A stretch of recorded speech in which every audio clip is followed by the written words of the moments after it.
In a world where 99% of people are desperately trying to fit in, the 1% understand that success is found when you stand out from the crowd. I'm Jack Henderson, and this is the Flamingo Sundays podcast. If you're looking for the 99%, you're in the wrong place. In this week's episode of Flamingo Sundays, we have our first returning guest.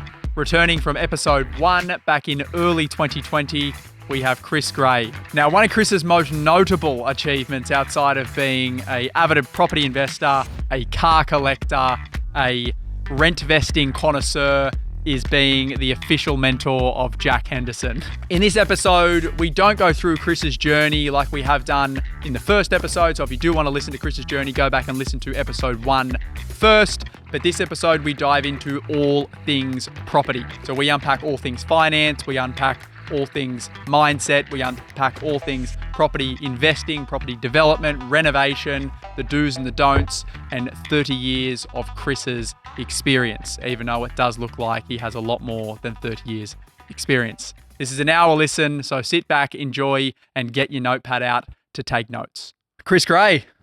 Jack Henderson. Charlie Munger famously once said, "You don't make money when you buy, you don't make money when you sell, you make money when you wait." Now, I know you're not a share investor, and you don't probably know who Charlie Munger is, but what does that quote mean to you? I think it's chapter 5 in the book, Never Sell. That's the effortless empire, Jack. That's right. That's right. I haven't changed a word since 2008, apart from the average price being 500 grand. Now it's $1 million. It should really be about $1.5 million for a two-bedder in Sydney. But that's the thing, is never sell. You never pay the tax. You never pay the real estate agents. You never pay the stamp duty to get back in. You just take the profits. And that's the motto: buy and never sell. Now, Chris, you were the first guest on this podcast back in February of 2020, and you have had a lot of incredible achievements over your journey. Presenter on Sky News, property investor, mogul. But the main one I think you're most proud of, and this is the one you want me to tell. I know this is coming.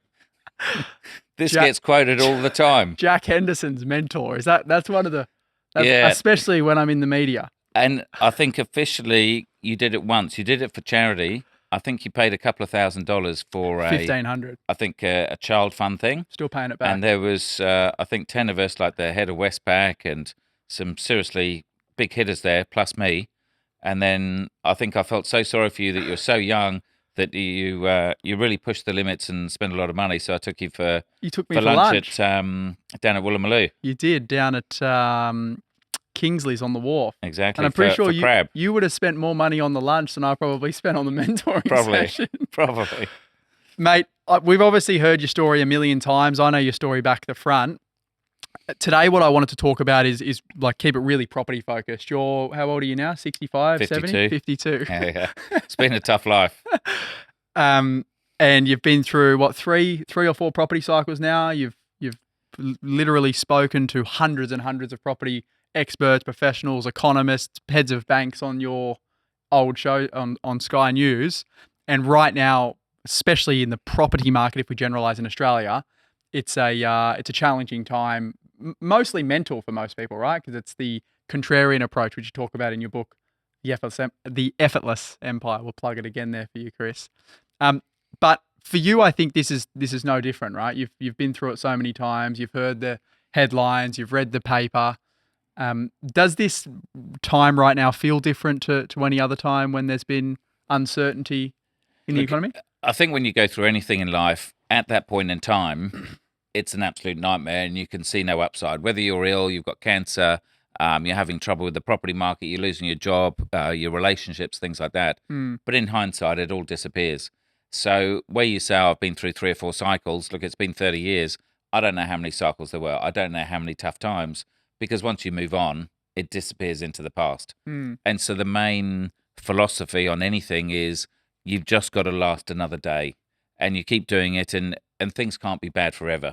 Like, things do change. And so I think that's the main message to bring to people. You're never going to get a perfect time to invest. So we always say people want high capital growth. They want high rental yields. They want low interest rates. They want easy to borrow money from the bank and easy to buy property. And you never have those 5 perfect things to then go and buy property. But just at the same time, you never have 5 bad things all at the same time that's killing the property market. So it is just a cycle. You go through ups and downs, different things change. We've had COVID, we've had GFC, we've had Royal Banking Commissions, we've had a lot of stuff. Sometimes it's meant that we have low interest rates, which is the lowest we've had in donkey's years. And that's been a benefit of COVID and issues in the economy. But that's always going to bounce back. There's always a yin and a yang. So we had 20 or 30% growth in 2021. And so you can't get all those profits with a bit of downside to come with it. And so the main thing is you make hay while the sun shines, you hold some back for a rainy day, and ideally it all blends into one kind of decade or something like that. So just on that, if you go back to, you bought your property first one when you were 22, yeah? Yeah. That would have been late 90s? Yeah. Early 90s? Late Yeah. 90s? 97, I think. Do you remember that time back then, outside of drinking schooners and... It was pints in those days, back in the UK, warm pints in the UK. And then the Australians told me to drink cold ones, which was one of Much the best better. one of the best tips I've ever received in my life. You've enjoyed it a lot by the looks of it. I have. It's been good. So look, when I bought in the UK, I earned £10,000, so $20,000. You could borrow 3 times your income, so say 60 grand, which would get you a really crappy studio in the worst part of town, which is the same as first time buyers now. I borrowed 7 times my income. So I borrowed, I think I bought an £80,000 place, so maybe 160 grand Aussie.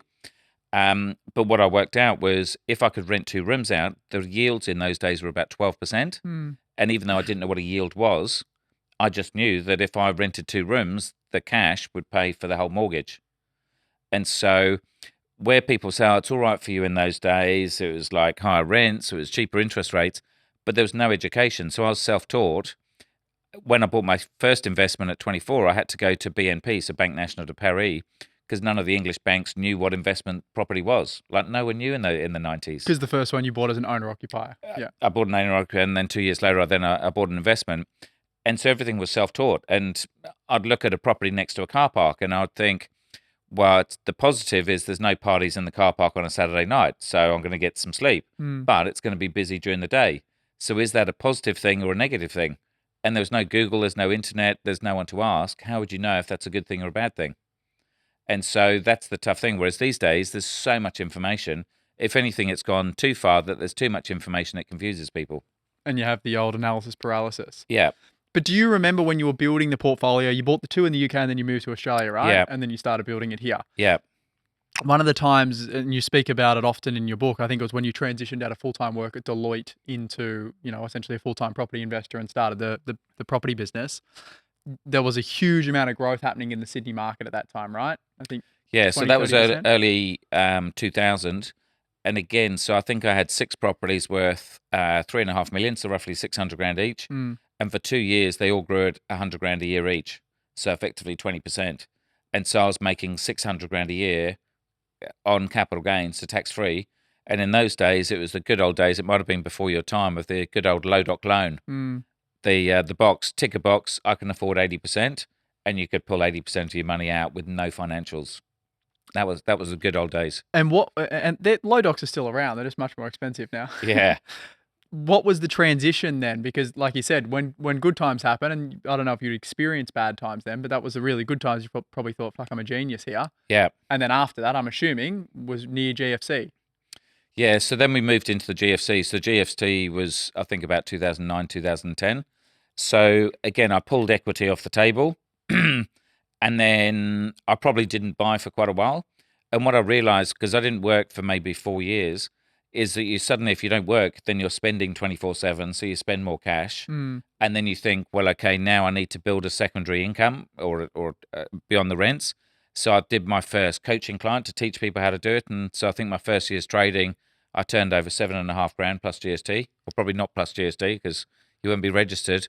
And then I went to 50 grand. So I grew it like 500% or something. You would have made the AFR list that way. Exactly. Young rich list. That's right.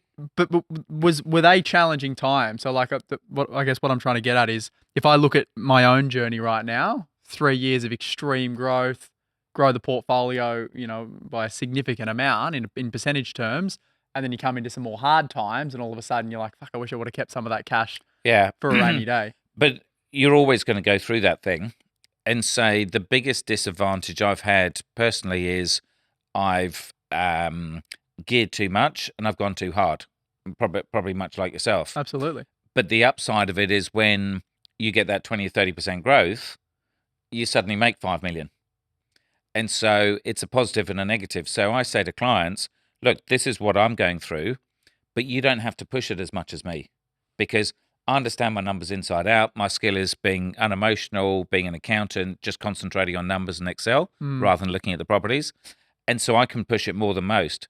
Whereas for your typical person that's a husband and wife and a couple of kids, they don't want to have sleepless nights. They've got a full-time job. They've got to deal with other things in life. And so it's sometimes just buying that one extra property, because rather than paying off your home, you buy that extra one that's $1 million that doubles to 2 to 4 to maybe 8, and that gives you a good retirement, or it pays for the kids' private schooling. So you don't have to go as hard as me or as hard as you. It's all about balance to make it personally. So if you do go harder, yes, in the tough times, you're going to suffer harder. But if you then come through it, come off the back of it, then you get the rewards as well. So it's risk reward. And can you remember back to a time where you were like, why the fuck do I put myself through this? Yeah. Oh, look, the worst time I got to was I got down to my last $10, and I thought the only way through this You went is to the sheep and just bought a schooner and thought, it was to actually have a heart attack. So I've got very high insurance. So I'm insured for like $10 million and 300 or 400 grand income protection. and that's why Tanya tried to push you off the balcony a few times. Exactly. Right? and a few $1 million term and trauma. And this was maybe 10 or 15 years ago. And I thought the only way to get quick cash is to have a heart attack or a stroke or a bit of cancer, obviously survive. Yeah. And then I'll get $2 or $3 million payout. Now, obviously, I got through that and I didn't get the payout and didn't get the cancer or anything like that. So it's all good. But that's how far I pushed it. But obviously, that's an extreme. Yeah. And again, as I chose to give up work at 31, so I haven't done a proper job for 20 years. Sure, I work. I've got my own business, which you could argue is 24/7. But I could have pushed my portfolio bigger if I'd worked a 40 or 50 hour a week job, or if I'd worked in my business 40 or 50 hours. But my whole thing is I'm trying to create a lifestyle for me. As much as I do care about what people think about me, I'm doing it for me. I'm not doing it for anyone else. So I say there's a lot of other people that have got, say my portfolio, say 20, 25 million. There's other people that have 50 million or 100 million. But I just thought I've got an amazing lifestyle. I live in the house I want, and I've got plenty of cars and travel and all that kind of stuff. So unless I wanted to live in a 50 or $100 million Point Piper property, but I knew I wouldn't be happy in that anyway. And so why spend all that time, like an extra 30 hours a week, to try and get that, or to get a private jet? I'm happy. I fly using my Amex on business or first class 10 or 15 times a year. The difference between business and first, not that much difference. The difference between first and private is you're not wasting time at an airport. But I've got all the time in the world anyway, so if I save a couple of hours, it doesn't matter. And so why keep pushing the boundaries? And so a lot of the things I'm talking to my clients about now is, when's enough enough? Is I've got enough, I'm only maybe 50% geared, I could gear it 80% and have another 10 or 20 million of property, but what does that give me? It gives me more stress when the interest rates go up, and there's no other material benefits. If I double the value of the house I live in, I've got 14 cars. I'm struggling to drive 14 cars. It's actually quite hard. The Darling Point residents as well are very angry. I don't need 28 cars. Yeah. And so enough is enough, and there's no point pushing the limits, because if you really do, that's when the house of cards will come tumbling down. And what have you done it for? You've done it for an extra 5 or 10% benefit, but an extra 50% risk or 100% risk. That might not even give you the satisfaction anyway. Yeah, because a lot of people, what I found when I was at Deloitte, so I interviewed 1,000 CFOs when I was between 29 and 31. And all of these guys earned, say, 100 grand to 500 grand plus. And I assumed rich people or high income earners would be really happy. They'd live in a big house. They've got a happy partner. They've got happy kids, and they do all these amazing things. In reality is, once you're in your 40s or your 50s in a corporate job, you're probably putting 70 or 80 hours a week to compete with the 30-year-olds that are up and coming with the new ideas and new technology and stuff. Your partner at home is probably pissed off because you're never home. Your kids don't really know you because you're never home. Then you're flying business class to go off on holiday, and your kids are probably then spoilt and stuff. And so, is that the perfect life? I don't think it is. Mm. And so that's why I thought I don't want to spend those 40 or 50 hours to get the things that the people at the top above me haven't got what I want. So you reverse engineer what you did want. Yeah, and so this is the thing. But the reality is most employers, say if you're an accountant, the CFO of the business doesn't tell all his employees, don't work your ass off, don't become the CFO because I've got it all and I'm not happy and I'm divorced and my kids hate me and stuff like that. They're not going to tell you that because they're all trying to lead the sheep up that corporate ladder. And so people often say in their 60s, I wish I'd learned this when I was in my 20s. Mm. I was lucky enough to learn it in my 20s and 30s to not fight to get more and more money because I knew I wouldn't be happy. And I know for my wife, she's not material. And so she doesn't care what she drives. She doesn't really care about the house she wants. She wants nice holidays and stuff, but she's not even into 5-star hotels. Like she's happy 4-star. She's happy flying on points and stuff like that. So again, I don't want a $1 million wife that's going to be unhappy no matter however much money I've got. Mm. It's very true.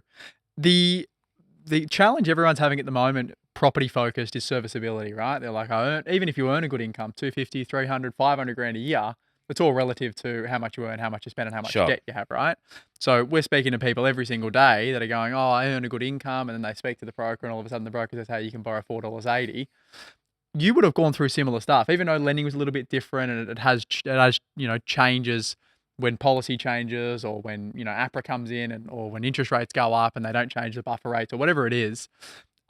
Can you remember back to times where you were challenged with lending, or where you found it really hard to be able to get money, and then you reverse engineered it again to be able to get around that, and how Sure. you went about it? So look, there's always times over that 30 years that you can't get money because the banks pull and move the levers to create demand and supply for loans based on the economy and interest rates and everything else. The bottom line, though, is banks can only survive if they lend money, which is a good thing for the long-term thought on property investment. And obviously, governments want to support property prices and keep them up. They don't want to collapse it because that's all the voters and stuff. So, yes, there are tough times. So a lot of clients come to me, and I'm sure they come to you as well, to say, I want to buy a property a year for the next 10 years. But it doesn't go like that because it's a mixture of serviceability and having the deposits.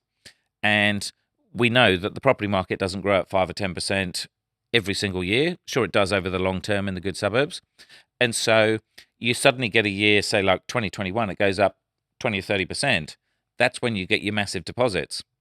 And then if you'd invested then because interest rates were low, you could have then got back in the market. But in reality, a lot of people didn't because they said the market's rising too quick. I don't want to get in the market. And so then they waited, and then suddenly interest rates went from 2% to 6 or 7. So that's what they're experiencing now, is that they can't service to get another loan. And I'm saying, well, you should have bought 2 years ago when you could do it. But again, you were too clever. You were trying to read the market and buy at the perfect time. And so ideally is, if you'd, and we say this to clients all the time, is refinance when the bank will lend you the money. I try it every January, New Year's resolution, go to your broker, say, can I pull out the equity? Have my properties risen? Can I pull some money out? So I pulled a whole chunk of money out at the end of 2021. If I'd waited another 6 months, the property prices may have dipped a tiny bit and serviceability came in. I wouldn't have been able to pull the money. So even my bank said, oh, wait, Chris, till June, and you've done your accounts, and then we'll go and do that. And I said, no, let's do it now. And if we need to do it again, I know it's double the work for you, but it's not the double work for me. Let's do it again. And if I'd waited 6 months, I wouldn't have had any cash, and I'd have been sweating like anything now. And so you've got to follow these routines. So yes, anyone can go and buy property, but can anyone build a whole portfolio? This is where the difference is between, I guess, buyer's agents that are building it for themselves, that have got the experience, that know what to do, versus a buyer's agent that's just, oh, I can buy you a property. Yeah, it's $1 million. I'll charge 2% and I've done a good job for you. Yeah. But it's not. Buying the property that's the 5%. 95% now is how to get money from the bank. It's all strategy. Whereas the old days, 95% was, what property do I buy? What area? what rental yield, property management, renovations, all that's taken for granted now. So everything now is strategy and it's mindset. The pendulum has swung. Like you said, when you started, there was no information out there, where now it's the other way around. The information is abundant, but the strategy piece is what people lack. Yeah. And this is the difference between people buying property and not buying. And then when they have bought, is being a forced seller and not being a forced seller.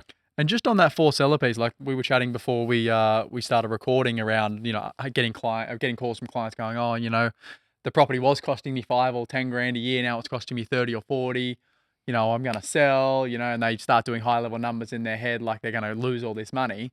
And again, through cycles, you'll go from having holding costs being almost, zero or very minimal to holding costs being very high, but you average that out and it ends up being a relative number. How have you dealt with rising and lowering holding costs? Because I know your strategy is all about servicing debt with the equity from the properties as opposed to cash flow. Again, talking about the book is, I've always said about having working capital. So when you buy a property for say $1 million, you need 200 grand deposit, say 20%, 5% cost for stamp duty and legals. And I say, well, ideally borrow another say 5 or 10% to then have working capital, so then the property is self-sufficient. So I think about having say 30 or 35% to buy a property, so 350 grand. You're putting 250 grand down, you've got another 50 or 100, you then put that in the offset account. So it's just like if you set up a pizza business and you bought a shop and you had to pay fit out, you're not going to be busy on day one. You need working capital to fund the first year or two of business, because no business is profitable on day one generally. Exactly the same with property. You've got to have that cash flow to force it. Now, if you've got a very high paying job, then maybe that working capital could be 10 grand. If you've got parent support behind you that you could use their equity in an emergency, you need less buffer. But if you've got no one to support you, you've got one job, you're working hard, you've got kids, you've got expenses and the rest of it, you need to have some buffer. And so generally the banks won't lend you so much these days. They'll factor all these kind of things in, but you've still got to have some, I guess, nous about yourself to say, look, there are going to be special levies. No matter how many building inspections you do and the rest of it, you can't, like the concrete council, you can't see it until it all breaks up and stuff. So there's always going to be the thing, like buying that secondhand car. It's just, this is a business. It's not a short-term hobby. It's not a punting thing at the barbecue to punt on the horses. This is a sophisticated business which deals with millions and millions, if not tens of millions of dollars. You've got to have the professional team of advisors, not the cheapest accountant, the best accountant. And all these people in your team, because it's a serious business and it makes more money than your wages. So you think how much time you spend at school, at university, doing courses, training courses and all that stuff. How many people do it in property? Not many. It's all self-taught and often the wrong way. Yeah, from your mates that have got no idea, from your parents that have got no idea, all these different people that aren't sophisticated investors, that are intelligent, that are highly qualified, paid professionals. I'm curious to understand, like when you would have started in buyer's advocacy or the coaching side of thing, there would have been almost zero people doing it. Maybe a small handful. My dad's accountant would still use a pencil and paper so he could rub out the numbers and change them. And even when I moved to Australia, so I've got a property with my dad, like a joint one, and I used to have to fax him the accounts because he wouldn't have email or anything like that. Homing pigeon. And he would still write the accounts, and this is going back maybe 20 years, so still the year 2000. Like the internet was around then, and we had email and stuff, and I still used to send it to him and via paper and pen, or pencil rather. Yeah. But with the business, you would have seen so many different strategies, right? Like you've seen the off the plan, you've seen the regional, you've seen whatever else there is. Yeah. And you've been around long enough to see a lot of people come and go, or a lot of people probably have a really good start to the industry and then sort of fade away. What have you found from, I guess, all the other strategies out there, and what's your belief around them? Because that's our biggest challenge. Is I was like, well, not ours, I should say. The consumer's biggest challenge is like, which strategy do I go with? This person's telling me to buy regional properties at 300 grand and get a big 20, 30, 40 property portfolio. This person's telling me to go and buy in greenfields areas. And then, you've got Chris Gray and Jack Henderson saying buy blue chip and never sell? So, first of all, there's no one right answer. There's pros and cons of everything. And it very much depends on that person as to whether they're an active investor or passive, i.e., are they tradey or are they more of a suit type thing. One of the biggest things I say, though, is when it comes to education, 95% of us all believe in the same stuff, and that's leverage, compounding, hiring professionals, and all the rest of it. It's the last 5 or 10% that differentiates to say whether we buy regional or cheap or expensive and stuff like that.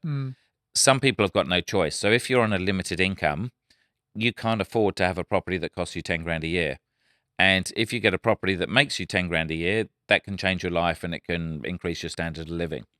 So I've focused my career on helping people in a similar background to me, i.e. young paid professionals, because I thought that if you've got someone with no money and no education, it's very hard to make them rich because you've got to change the mindset and you've got to generate the money from nowhere.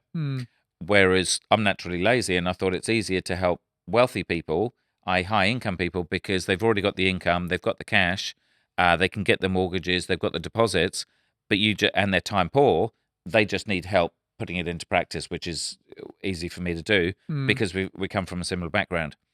So when it comes to that strategy is they can afford for a property to cost them 10 or 20 grand. And the real value is in that $1 million rising by 50 or 100 grand, so 5 or 10% a year, and not paying tax on that because you're not selling.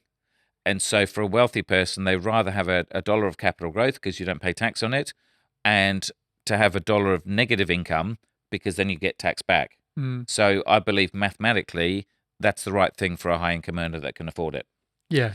And so when we then deal with people like CoreLogic, RP Data, SQM Research, stuff like that, and they talk about stuff in the media, and also with the banks talking about black spots or where they're worried, they're not worried if you're buying medium price blue chip property. So you get CoreLogic speaking, and they're saying our units are doing it tough, and houses are doing this, and there's an oversupply of units. And then I say, what about a block of 12 in Bondi, or in Manly, or in Balmain, or in Coogee, or something like that? And they just, oh, that's another story. Don't worry about that. And that's what it is. So a lot of my education has come from interviewing the banks, the valuers, the RP Datas, and people like that. Residex in the day, John Edwards, and those are the people that we say, what is the lowest risk, high capital growth thing that you're willing to lend on? And it is that, say in Sydney, eastern suburbs, low North Shore, inner west property, and the same in Melbourne or Brisbane or whatever other capital city. And you look at the graph of Sydney, Melbourne, and Brisbane, and the gap's growing bigger and bigger because in Sydney it's so built up you can't build another unit in Bondi, for instance.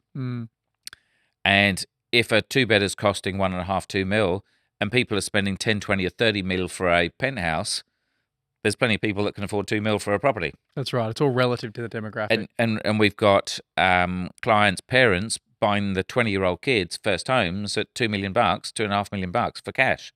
They don't care about interest rates, exchange rates, unemployment, the balance of payments, any of that kind of stuff because they're paying cash and they're buying it intergenerationally. Now, that's not every single buyer in those areas, but there's enough of them. And the first property I bought in Coogee in 99, there's only, I think, 9 in the block, and in almost 25 years, 3 have sold, and we bought one of them. So if a property only comes up once a decade in that building, that's what you call a short supply. That's right. And there's always that imbalance between the supply and demand in those areas. Yeah. So if you want to be in that building or in that little area, if you don't bid on that property, you might not be buying for another 10 years. And have you ever had the urge to try other strategies, or because you always read it, right? This, at the moment it's Perth. Everyone's like fucking gun ho on Perth. But it didn't rise for 10 years. Do you want to take that risk again? And that's the thing.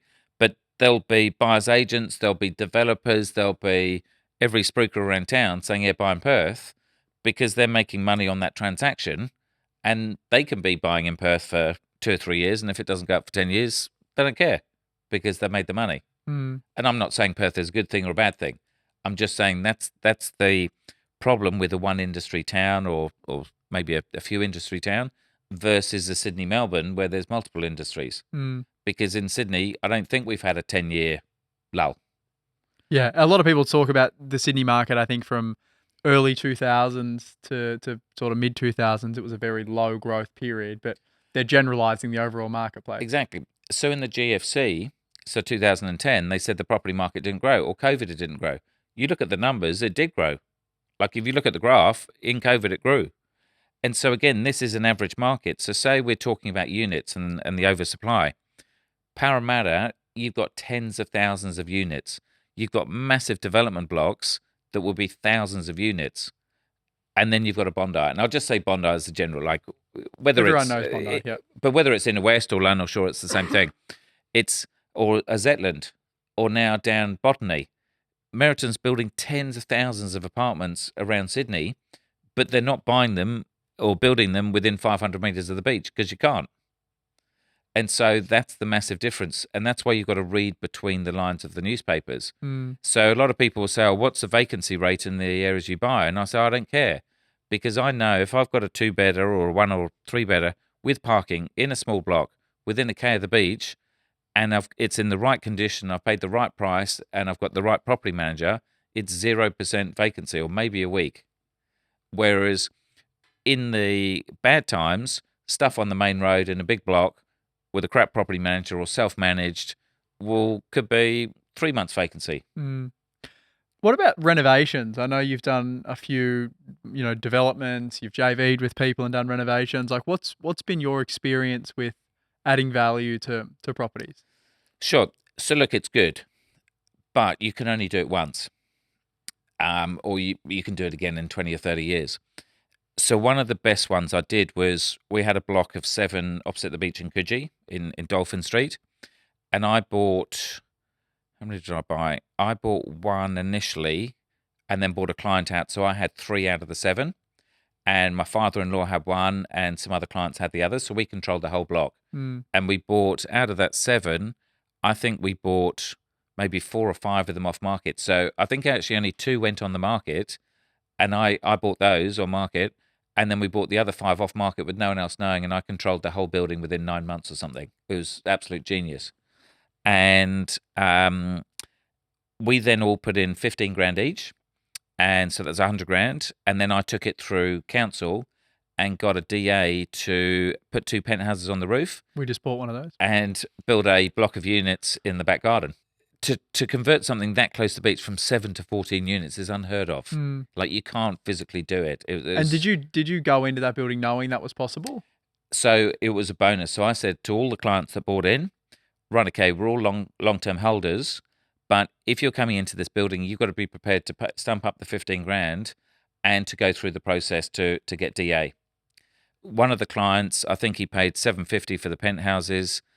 We got then almost to the end of the DA and he said, I just want to get out. He was in his maybe 60s or something. So I bought his units off him for, I think, 900 grand each. So he made like 300 grand over a couple of years, which he was happy with. And then I controlled, I think, 3 in there. And we got DA. And then I went to a builder to say, right, okay, we want you to build it. And it was basically addition. So the original building was still the same, but extended balconies. And you can build it, but we're not paying you. We'll pay you in units. So I think he got maybe 5 of the units. And so as a strata, we didn't pay a single cent. And so that was a good deal because as things changed with the build, he then tried to get out of the contracts and say, oh, no, this wasn't included. I said, yes, everything was included. The strata's got no money. You take control of the building and we'll only give you units when we've got occupation certificate to give it back. So if there's cheaper costs, then you'll benefit. More costs, then that's your risk. You're a developer. And so so my units have gone from say 600 grand to about $2 million. But by doing the renovation, we probably increased it by 200 grand. So 600 to 1.8 was the market growing. The extra 200 grand was the development. But if that builder had not kept to our agreement and had knocked the back of the building off and someone had fallen in a pit and died or something, and the builder had gone bust, potentially we risked all of our portfolios for that building. And so in hindsight, even though it was cool, so the befores and afters look amazing, and obviously you guys have bought one of the penthouses recently. It's an amazing story, But is it worth risking your whole portfolio just to make that extra couple of $100,000? Mm. Now, when you do a normal fit out of a unit like a kitchen, bathroom, the rest of it, there's not really any major risk. But again, the profit's only a bit small.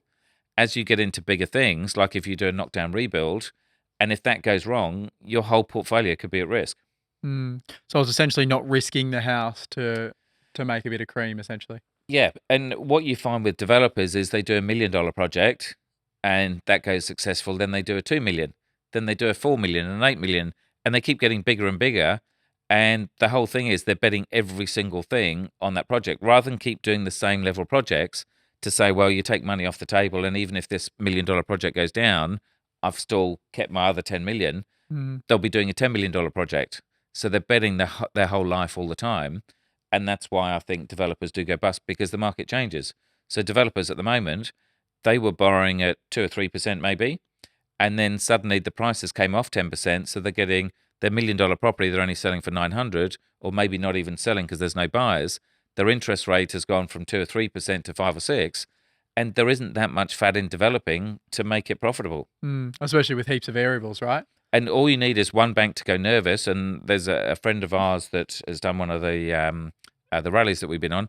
Again, they had a whole bunch of projects. One bank goes down, suddenly the whole lot goes. Mm. And then you're restarting.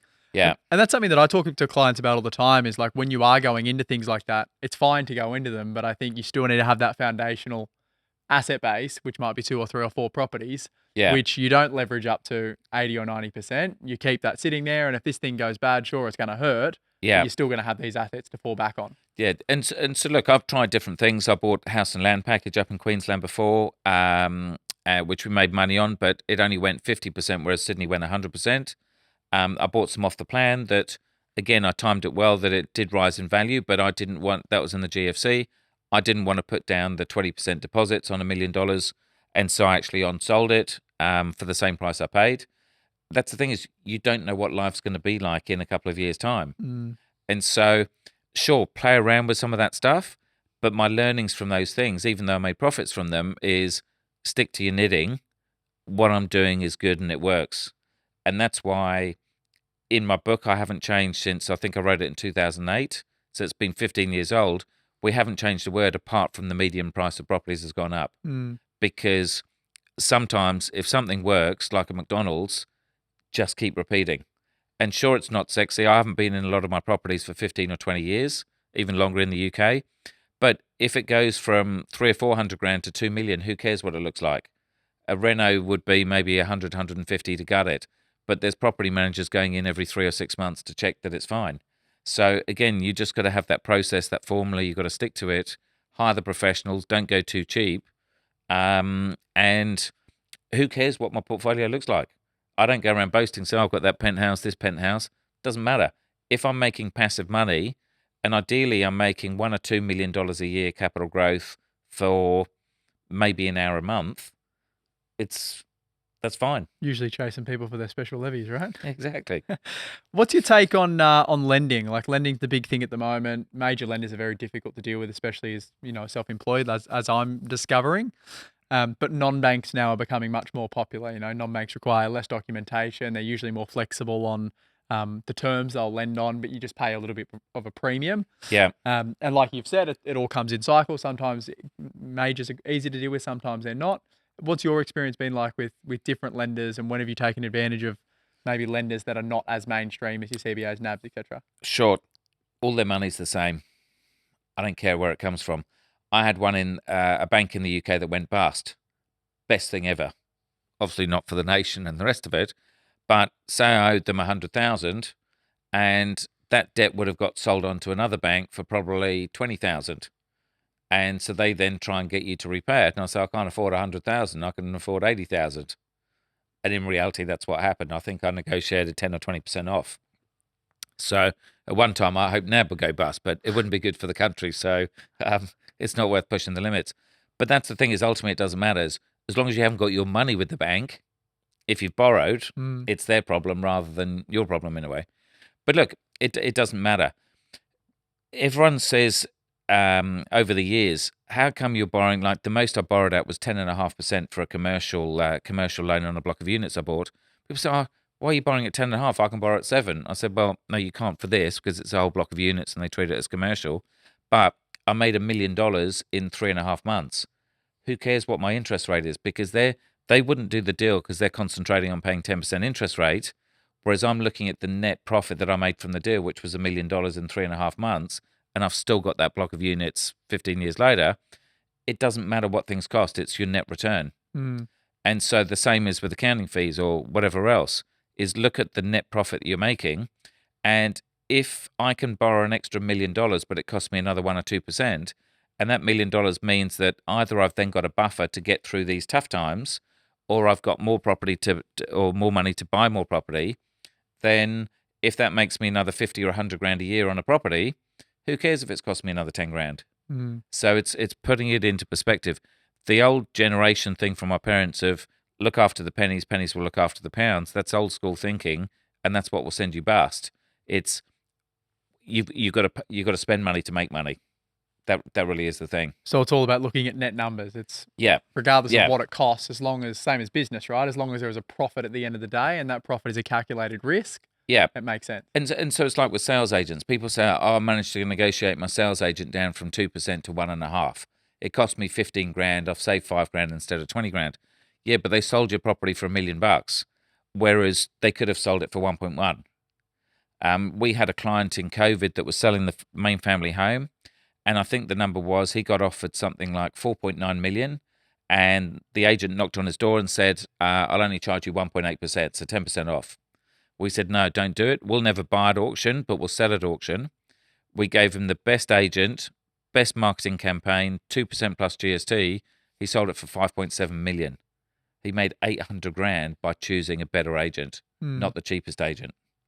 So paying for results, essentially. And again, it's the same with buyer's agents. There's buyer's agents, they will do it for 1%. But if you're doing it for half the fee of everyone else in the market, what does that say about your business? Either you're desperate, you're not confident in terms of your financial results, or you just can't negotiate for yourself. How are you going to negotiate on a 20 grand fee versus a $5 million property? Exactly. With young people right now, like, you started when you were 22. Most people listen to my podcast are probably early 20s to mid 30s. And everyone wants to get the 10 million or the $20 million portfolio overnight. What's your take on that now? Because again, most people will say, like you said earlier, well, it was easy when you did it. It was easier to lend, or it was easier this time because of X, Y, or Z.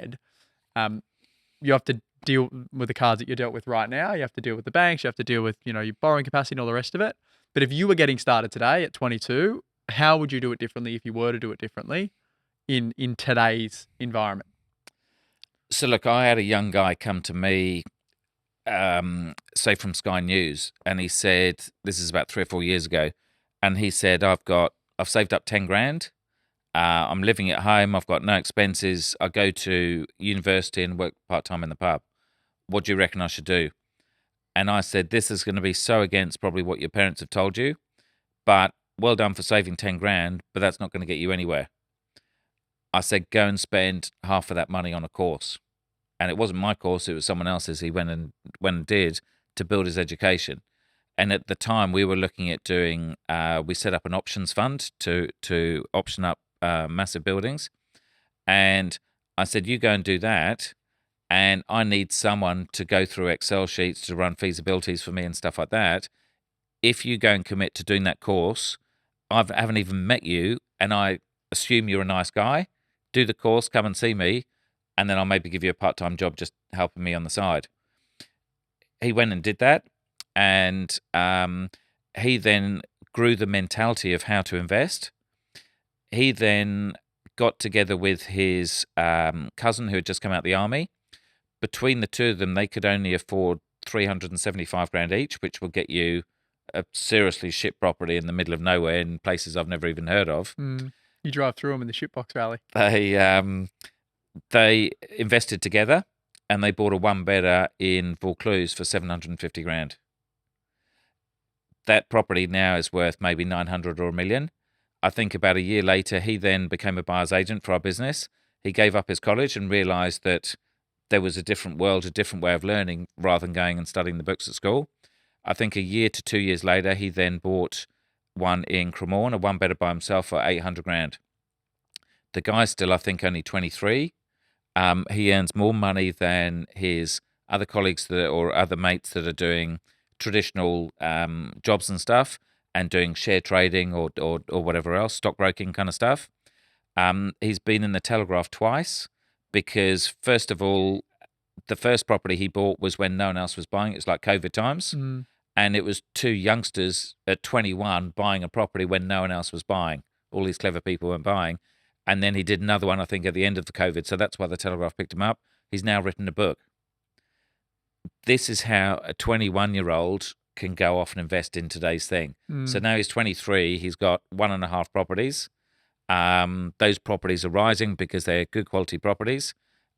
He's written a book. He's educating himself. He's got the right attitude. He's paying for mentoring. I think he's just done a 10 grand program to mentor from someone else. That's how you go and do it. And it's having a can-do attitude. But when he did the Telegraph thing, the amount of naysayers on the online things, it's all right for you. You live with your parents. Yeah, but all his mates are out on Tinder having fun doing what young people do. He's not. He's at home. He's sacrificing. And so he could be driving a nice BMW. He could be being in Bondi or something like that, but he's not. He's at home with a crappy car because he's not wasting his money. He's investing in his future. One of the classic things people used to say, it's all right for you, Chris, you're an accountant. Yeah, it was all right for me, working full time, driving up to London 4 nights a week in rush hour, studying 4 nights at night school till 9 or 10 o'clock at night, then having to study at the weekends for 5 years. That's lucky. And paying for it yourself. That's what people say, you're lucky. No, I made my luck. I paid for it in time and money and everything else, and I committed to do it. So when you guys were at the pub whinging and moaning that life's so tough, I was studying. That's not lucky. That's working hard. And it just shows it's a mindset thing more than anything, Yeah. right? Like resources are abundant out there, but mindset is the hardest thing. Lots of the other big property investors come from the western suburbs, from broken families, 5 kids in the family, no money, and the amount of people that say, I didn't like seeing my parents having no money and having no choices and the rest of it. I don't want to end up like my parents, and that gives them the get up and go to do something rather than saying, yeah, I'm going to become a criminal and I'm going to deal drugs or I'm going to go and rob stuff or get into the bad parts. It's having the attitude to say, no, I want to change my future and I can do something about it. So it's nothing to do with having privilege. I think if you've got privilege, it's even harder because you're fat and lazy. Whereas if you've done it tough, the chances are you've got some grit to say, no, I'm going to change my life. And I think that was one of the biggest things that I learned from listening to all your stuff back in the day. I think the first ever thing I heard you on was that CPA, where you spoke at CPA. Yeah, the accountants, Yeah, around, if you want to go buy the handbag for the missus, use equity to do it. And I was like, fucking equity, what is this thing called equity? But then it was all the mindset thing, right? Around always where there's a will, there's a way. If you want something, you've just got to work out how to go and get it. And the same is now. So look, it's tough trying to get a mortgage, but wait till you've got 10 plus million in mortgages and you try and get a mortgage then. And the banks want you to earn $2 or $3 million to get that mortgage. But I got a mortgage a couple of years ago because I realised I had enough. I had enough property. I didn't need any more. There's no more money that it wasn't going to change my life. It's getting you 15 schooners a week, 3 pizzas, and any car you wanted. Well, when you're in Italy, you can do 3 pizzas a day. They even serve them at breakfast. And so I'd had the same Lamborghini for 7 years. I wasn't really driving it, and I thought, I don't want to die just saying I've had 2 cars in my life or 3 cars. And so I then built up a car portfolio over COVID. And I went to the banks, and with no financials, and I had a debt-free property, I went to them and said, I want to go and buy $1 million worth of cars. And I'm being black and white. I'm telling the truth. I'm telling the truth to the broker. No financials. What's your plan for paying it back? I'll sell the cars or I'll sell the property, and they'd only lend it to me for 3 years. And I did it twice. So I bought a couple of $1 million worth of cars, telling the bank, and if there's a will, there's a way. So these aren't income producing. They're not an investment. They're a liability. And the bank still lent the money. But it's finding the right broker that will do that. And I went through a bunch of accounting firms and I said, have you got private lenders? And there's private lenders that will do this, like rich people that will lend their money out on secure assets. So I'm giving them a $1.5 million Coogee property, debt-free, saying I want to borrow 66%, so $1 million. They know the Coogee market's not going to drop by 35%. They know there's rent coming in from the tenants and stuff. Sure, I'm buying a bunch of cars that they've got no security over. They don't care. And then eventually I found a broker that said, no, I know a bank that will, or a lender that will lend you the money.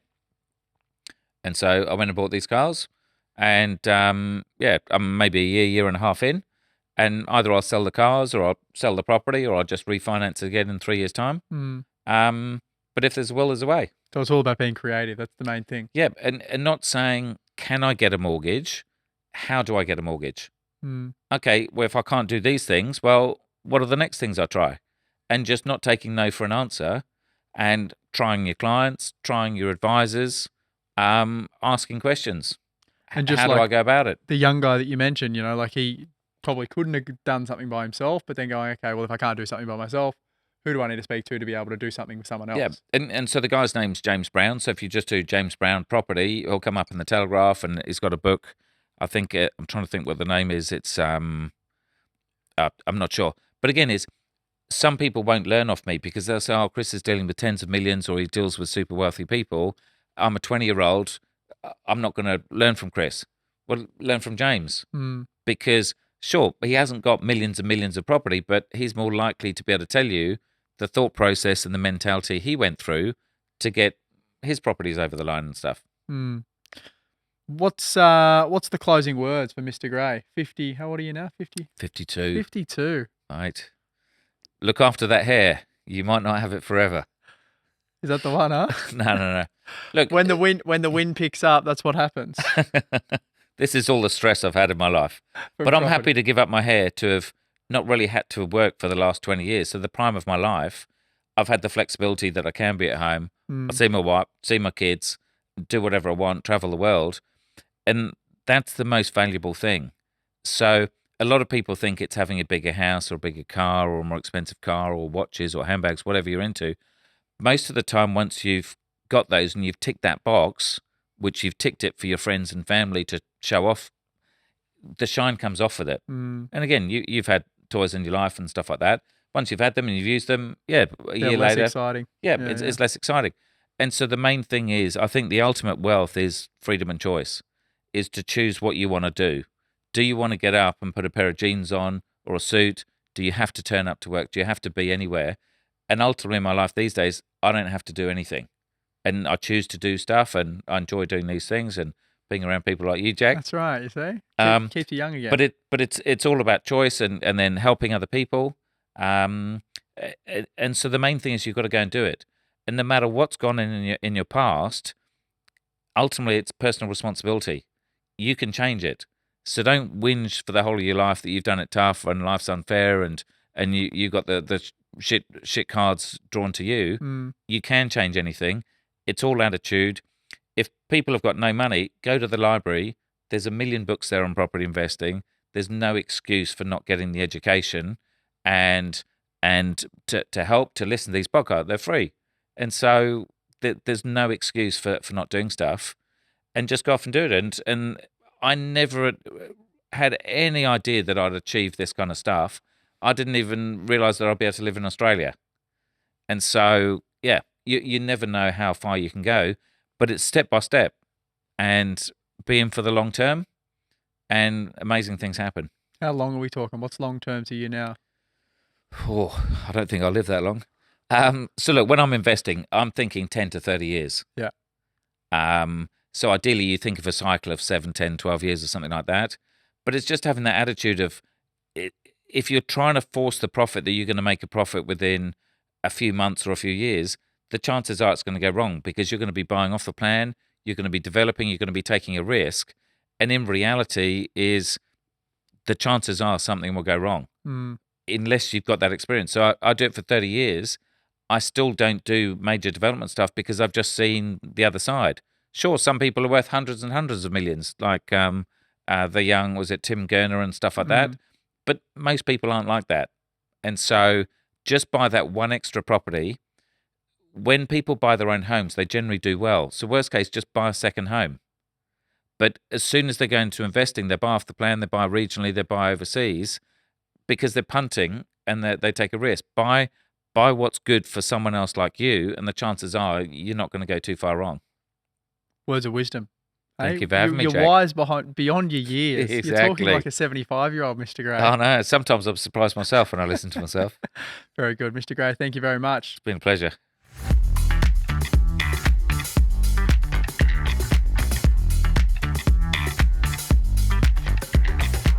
This is general advice and does not take into consideration your objectives, situation, or needs. You should consider if this advice is suitable to you or your circumstances, and please read any applicable PDS beforehand. This is a Henderson podcast production.